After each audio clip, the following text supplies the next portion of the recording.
cuando tú abres la cajita, viene así. Es la parte inferior, la campana, la parte superior y un espacio para las cañas. Para la cajita de cañas. Entonces, claro, para poder desarmarlo, digamos, para poder armarlo, hay que ir juntando las partes. La parte de la campana hacia la parte de abajo, tiene que coincidir este pedacito de aquí con esta parte de acá, de la campana, para que se pueda activar la parte de abajo, igual la parte de arriba. Así lo conocemos actualmente, ¿no? Está hecho, el oboe está hecho de madera de granadilla o de ébano. En este caso es granadilla. Es una madera negra, muy oscura, de bastante peso, digamos, y tiene llaves hechas de aleaciones. El oboe antiguamente, cuando recién se creó, no tenía todo este mecanismo robótico encima, no era una cosa como esta. Este es el oboe barroco. Ahora, este es un modelo de oboe barroco, tampoco es que sea así, ¿no? Si te das cuenta, tiene solamente los agujeros y solo tiene dos llaves, ¿no? Que es la llave del mi bemol y la llave del do sostenido o do para el registro grave, digamos. No, que en el traducido serían estas dos, esta y esta, estas dos en el oboe moderno.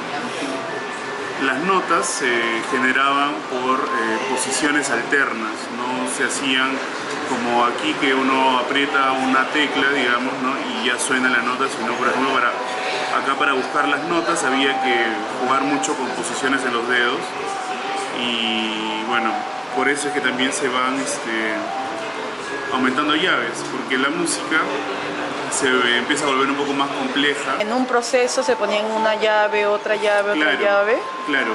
¿Hasta llegar a esta? Hasta llegar a esto, sí. Es un proceso de muchos años, ¿no? De más de 200 años. Sí, de hecho, porque yo digo, de aquí, ¿cómo van a pasar tan rápido a esta?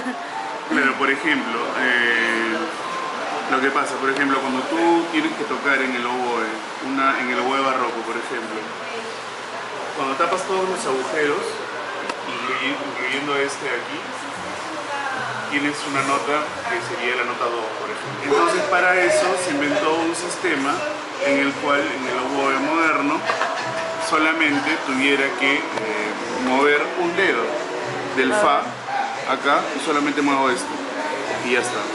Es mucho más sencillo, solamente apretándola acá, porque el otro había que apretar así. ¿Y el mi bemol cuál es? Este de acá. O sea, todo tapado y este de acá el costadito de la de abajo.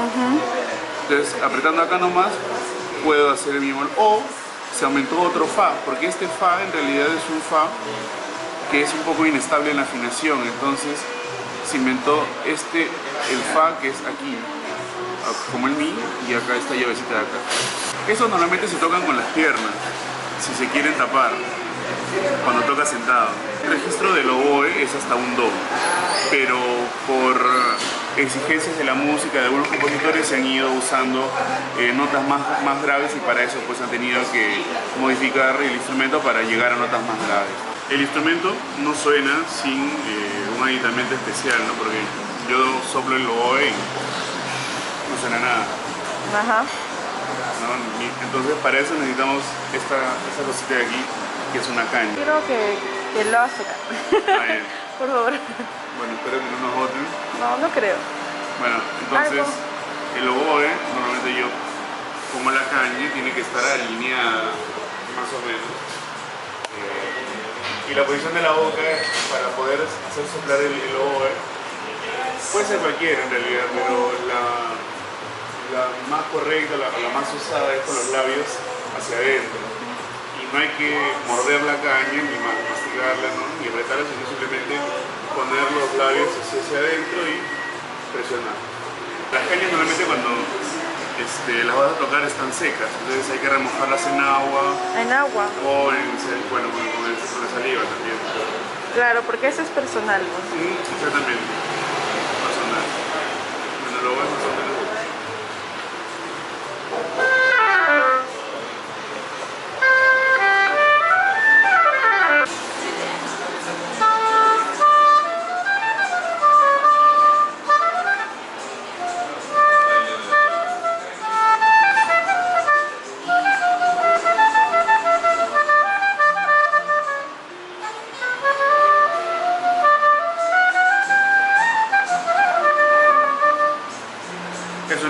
más opaco, es distinto, digamos, al timbre que es más nasal o como el pato, digamos, que es el sonido característico con el que siempre relacionan al oboe. Hay un instrumento parecido al oboe que es anterior, que es de donde nace el oboe en realidad, que es la chirimía. Que la chirimía es un instrumento árabe. Ya.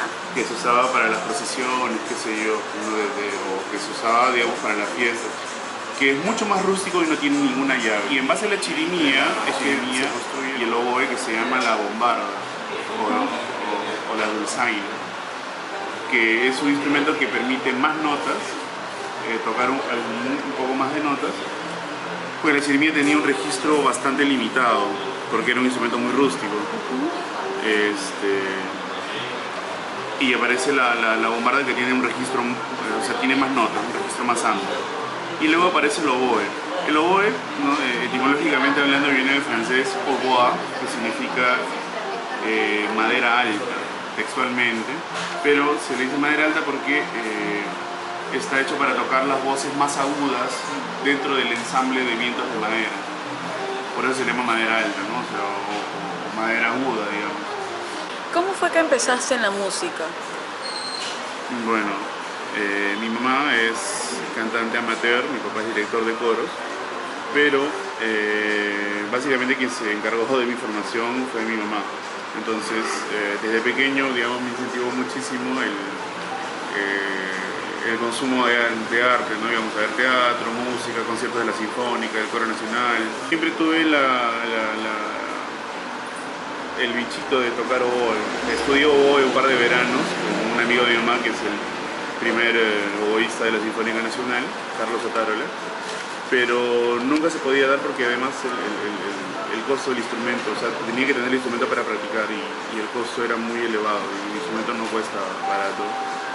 Entonces, digamos que siempre lo fui aplazando hasta que finalmente pude ir al conservatorio.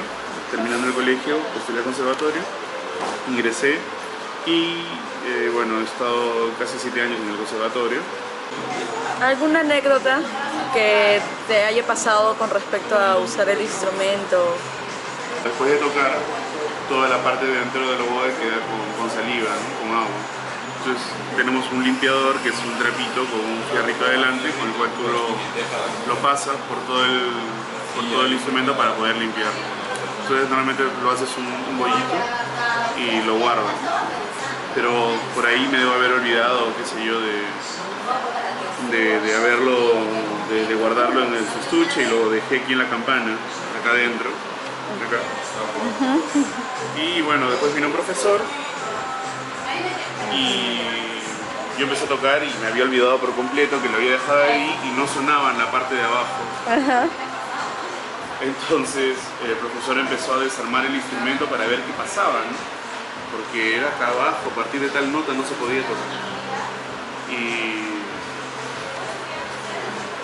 desarmamos y nada, no sabíamos qué pasaba, hasta que finalmente yo saqué el trapito, me lo guardé y qué sé yo, el profesor me dijo mi vida, ¿no? ¿Por qué especializarte en el oboe? Un día voy a casa de mi papá, escuché primero el Cascanueces en un lado, le di la vuelta al cassette y empieza el arpa, ¿no? Con el que empiece el ballet, y luego el oboe. Yo le pregunté a mi papá, ¿qué instrumento es ese? Me dice, ese es el oboe.